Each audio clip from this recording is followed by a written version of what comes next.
오늘의 사연 시작하겠습니다. 안녕하세요.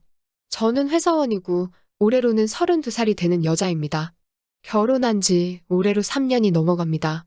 남편하고 둘 사이에 아직 아이는 없어요. 가끔씩 사연을 듣는데 거의 다 남자분들이 사연을 보내주시더라고요. 저도 보내도 되는 게 맞는가 싶어서 제 이야기를 썼다가 지웠다가 몇 번을 고민했네요. 그리고 용기 내서 이렇게 저희 이야기도 한번 나눔을 해보려고 합니다. 분명히 결혼 첫 해에는 다리가 후달거릴 정도로 쉴 틈이 없었는데 그게 1년 차가 지나고 2년 차가 지나니 남편이 어느 날은 피곤하다. 어느 날은 자기가 기침이 조금 심하고 목이 간지러운 것 같은데 검사를 한번 받아봐야겠다 등등 갖은 이유를 대면서 저를 점점 피하더라고요. 그렇게 병원에서 알려준 잘 생길 것 같은 날이 아닌 이상에는 정말 저녁 먹고 와서는 씻고 나와서 애초에 등을 돌리고 제 반대쪽을 향해서 자고 있는 게 일상이었습니다. 제게서 돌려버린 등이 얼마나 야속하던지. 지난 4월에 거리두기 영업시간 제한도 풀리고 인원 제한도 풀리고 그래서 모처럼 회사에서 회식을 했네요. 제가 다니는 회사가 규모가 그렇게 큰 회사는 아닙니다. 전 직원 회식이래봐야 10명 남짓한 인원이라서 그렇게 거창한 회식은 아니었습니다.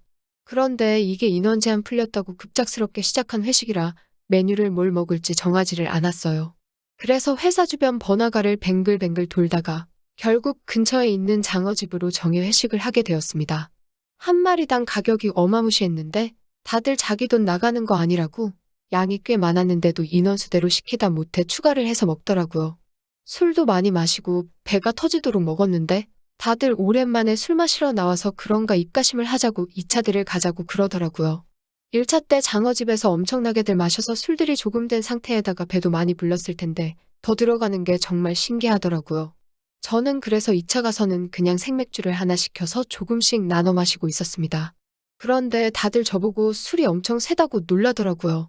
그도 그런 게 제가 입사하고 나서 얼마 지나지 않아서 거리두기가 시작돼서 제가 참석한 회식 자리는 한 번도 없었거든요. 그래서 다른 직원들이 저희 주량이 얼마나 되는지 모르는 상태였고요. 제가 다른 건 몰라도 주량 하나만큼은 자신이 있었거든요. 덕분에 직원들이 저 때문에 술을 많이 마신 것 같다고 하더라고요. 회사 전체의 여직원이라고는 저 한 명뿐인데 다들 여자인 저보다 술을 못 마셔서 어디다 써먹나 싶었어요. 아무튼 이 회사에서 저만 신입 직원이고 다른 사람들은 전부 자기들끼리 오래되었다 보니 저는 안중에도 없는지 아니면 술이 좀 돼가지고 그러는지는 모르겠지만 서로들 대화를 나누는데 필터링은 전혀 없고 거침없이 제가 듣고 있던 말던 자기들 할 이야기만 하더라고요. 장어를 먹으면 뭐하냐고 쓸데도 없다고 하고 다른 나이가 좀 있는 직원은 장어가 조금 모자란 것 같다. 아래에 아무 기운이 안 느껴진다면서 꼴이 좀 욕심을 내서 먹을 걸 싶었다며 아쉬워하고 있었고요. 그러니 뭐 쓸데도 없는데 거기에 기운을 차려서 뭐하냐고 다들 농담을 그렇게 주고받더라고요. 제가 듣고 있는 걸 의식을 안 한다고 생각했는데 다른 남직원들 전부 다 그런 농담을 한마디씩 꺼내고는 희죽거리면서 슬쩍슬쩍 제 눈치를 보는 게 제 반응이 어떤가 보려고 일부러 그런 농담을 하는 것처럼 보였습니다. 아무튼 저도 그런 농담 한다고 내숭 떨면서 싫어하는 성격도 아니고 제가 거기서 어려워하거나 민망해하면 이 사람들은 충분히 그런 식의 농담을 더더욱 많이 하겠다는 생각이 들어서 저도 한마디도 지지 않고 받아줬습니다. 어쨌든 저도 나이가 32이라 알건 다 알고 결혼까지 했으니까요. 그래서 쓸모가 없기는 왜 없냐고? 쓸모없는 건 우리 남편이 쓸모가 없다고 한마디 보탰어요. 저를 난처하게 만들려고 던진 농담에 제가 저렇게 나오니 다른 직원들 모두가 저를 마치 얘가 무슨 소리를 하는 거지? 싶은 표정으로 쳐다보더라고요.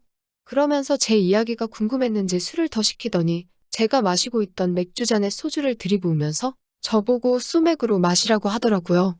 그리고 다들 아까와는 다르게 눈이 말똥말똥해서는 제가 좀 더 이야기해주길 바라는 것 같았어요.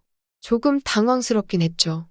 제가 괜히 얕잡아 보이지 않으려고 받아친 농담인데 남의 집안 일이 뭐가 그리 궁금한지 남직원들이 무슨 일이냐면서 저보고 이야기를 해보랍니다.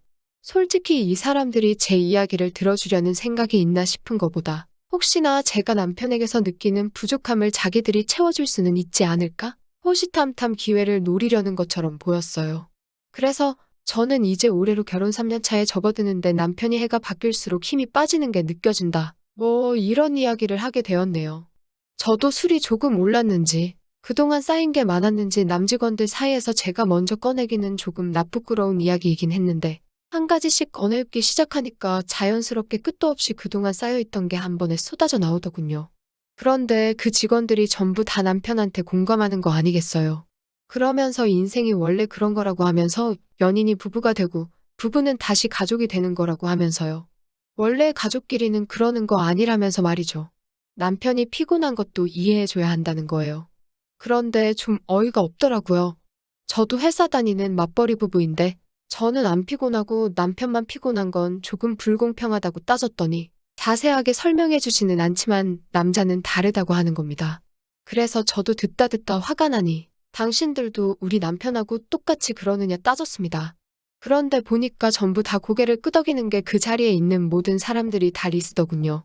그러니까 비교적 신혼인 제 이야기가 처음에는 흥미로웠는데 한 달에 한 번도 힘겨워하는 남편에 대한 불만 이야기에 다들 남편에게 공감하는 듯한 분위기로 흘러갔어요. 그러면서 제가 잘못한 거 마냥 남편 좀 이해해 주라고. 아무튼 그렇게 이야기가 끝나고 슬슬 집에 갈까 했는데 직원들도 다 집에 가기 싫었나 봐요. 모처럼 오랜만에 영업시간 제한도 풀렸고 인원 제한도 눈치 볼 게 없으니 노래방을 가잡니다. 그런데 저는 솔직히 노래방까지는 따라가기 싫었어요. 저 혼자만 여직원이기도 하고. 하지만 막내 직원인데 뭐 힘이 있겠나요? 그냥 끌려가듯이 따라서 노래방까지 가게 되었습니다. 제가 생각했던 회사 회식 자리에서 노래방은 좀 더 시끄럽고 술이 얼큰이 취해가지고는 트로트나 신나는 노래만 부를 줄 알았는데 나름 선곡하는 것도 장르가 다양하고 괜찮더라고요. 저 빼고 다들 신이 나서 노래를 하고 있었습니다. 저는 이제 더 이상 회식에도 미련이 없고 재미도 없어서 한참 분위기가 달아오르는 중에 혼자 쓱하고 몰래 빠져나갈 계획이었어요. 갑자기 시끄러운 노래가 나오더니 직원들이 하나둘씩 일어나서 아주 정신줄을 놓고 놀기 시작하길래 때는 이때다 싶어서 그때 자리를 몰래 빠져나왔습니다. 그리고 택시를 잡으려고 핸드폰을 만지작거리고 있는데 뒤에서 누가 제 등 뒤를 쿡 찌르더군요. 과장님이 제가 나가는 걸 눈치챘는지 따라 나왔더라고요. 회식 중간에 말도 없이 사라지는 건 예의가 아니다 보니 저도 속으로 혹했습니다. 무슨 변명을 해야 할지 모르겠어서 남편이 빨리 오라고 연락이 왔다고 둘러댔는데 과장님이 어떻게 알았는지 거짓말하지 말라고 하더라고요. 다 들켰다 싶어서 다시 회식 장소로 돌아가려고 하는데 과장님이 제 손을 확 잡아 끌더니 둘이 같이 도망가자고 했습니다. 그리고는 조금 멀리 돌아서 있는 세계 맥주집으로 자리를 옮겼어요. 요즘 세계 맥주집은 장사가 안 되는지 아무도 없어서 오히려 카페보다 조용할 것처럼 보이더라고요. 거기서 둘이 맥주 한 병씩 가져다가 한참 동안 이야기를 나눴네요. 그러면서 조금 개인적인 이야기도 주저리 나누게 되었는데 솔직히 그때는 술 기운이 좀 올라있던지라 정확하게 무슨 이야기를 나눴는지 기억이 잘 나지 않아요. 처음에는 정말 쓰잘데기 없는 대화만 나눴었거든요. 기억이 생생하게 나는 장면은 과장님한테 제가 먼저 질문을 하나 하면서부터 기억이 나는 거예요. 남편한테 연락이 와서 간다고 하는 게 거짓말인 걸 어떻게 알았냐고요.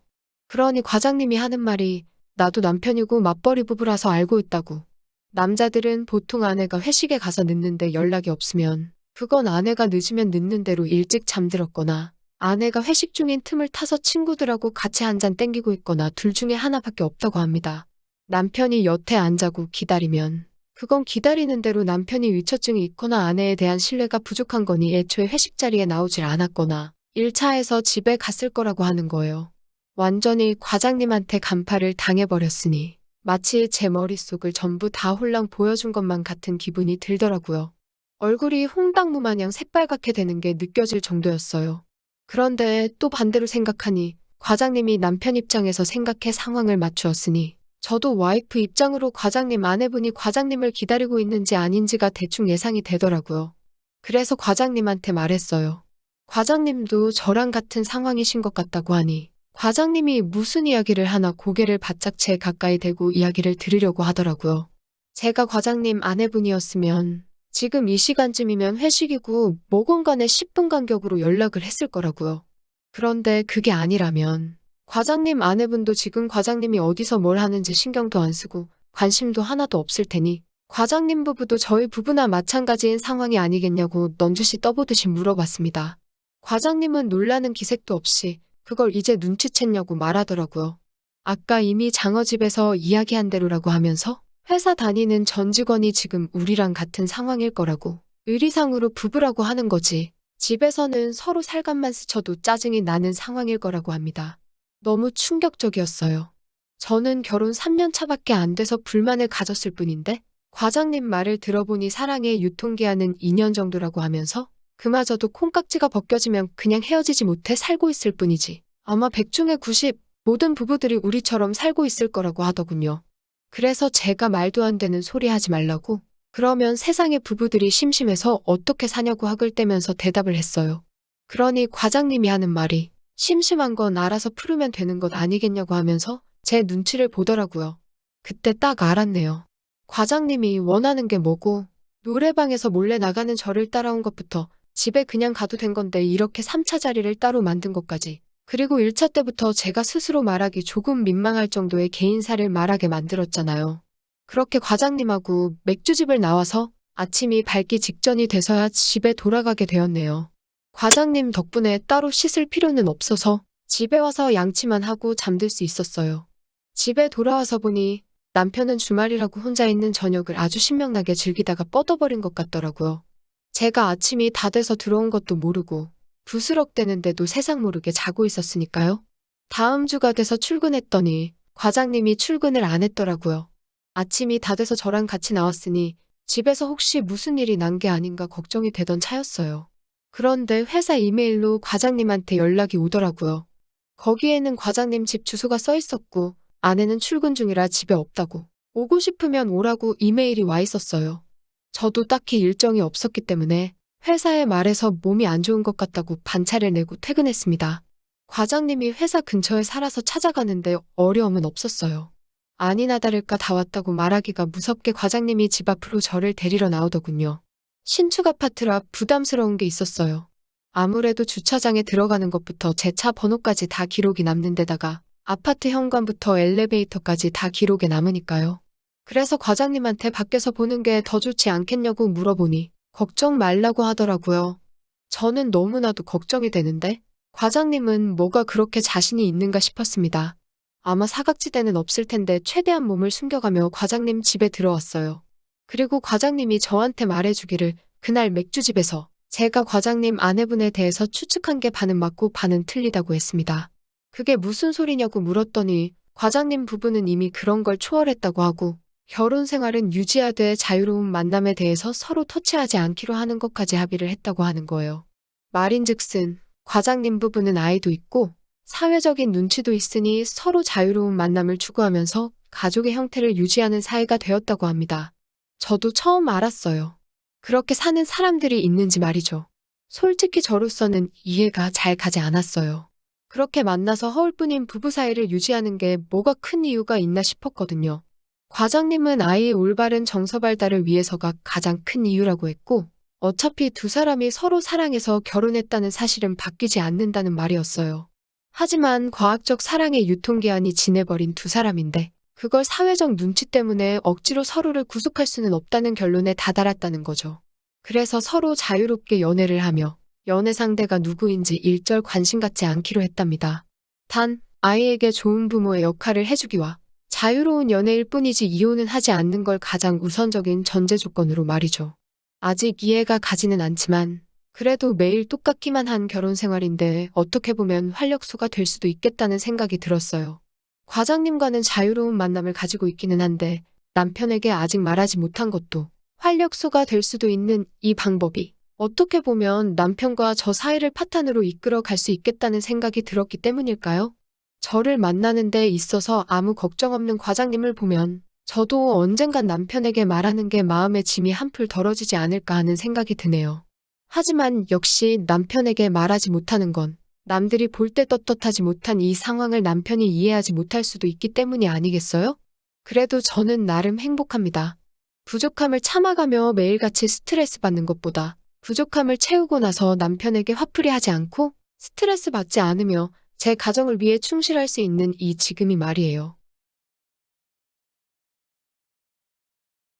또 찾아주셔서 감사합니다. 매일 새롭고 흥미로운 사연으로 찾아뵙겠습니다. 구독과 좋아요 잊지 마시고 다음 사연으로 다시 찾아뵙겠습니다. 감사합니다.